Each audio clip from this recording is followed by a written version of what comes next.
For some insight into this, let's bring in Einar Tangen, the political and economics affairs commentator based in Beijing. Einar, hello there.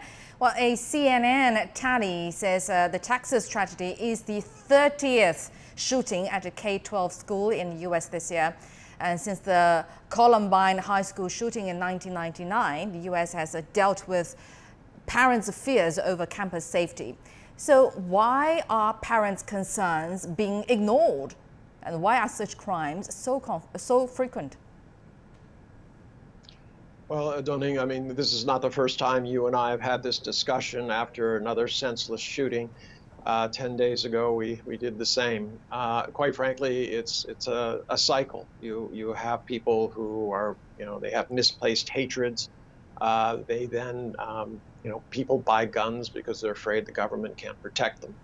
And, you have a society which has basically a government that has failed it. We also found the suspects in some of the deadliest U.S. school shootings are in their late teens. Is this a trend? Why are these gunmen targeting those younger than them? Well, quite frankly, I mean, this is 15 seconds of fame. We live in a society where on social media, any kind of silly thing that you do can get you some notice. This is in many cases, the kind of hopelessness that these kids have. They turn to these things, the violent video games that inure them to violence and crime and death. And there's nothing done. There's no hope.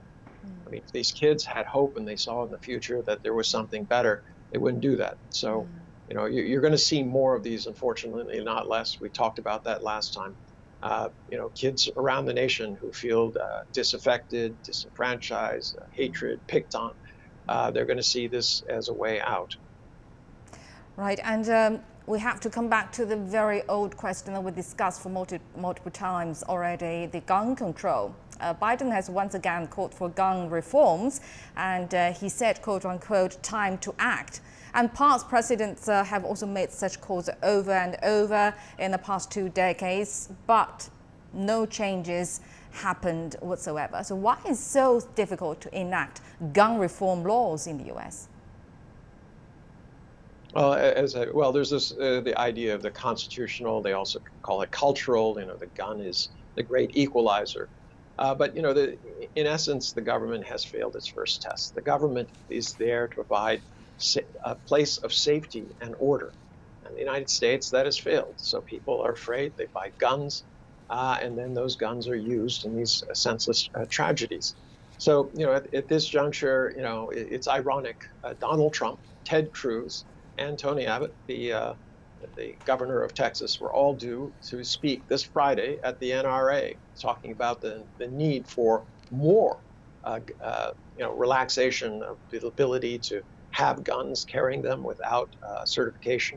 I don't know that it'll go on. They'll probably make a strategic retreat, but this is the power. And plus, the Constitution, the current makeup of the court is not going to get rid of guns, no matter how many children are slaughtered. Right. All right, thank you very much, Einar Tangen, the political and economics affairs commentator based in Beijing. Thank you very much for your insight.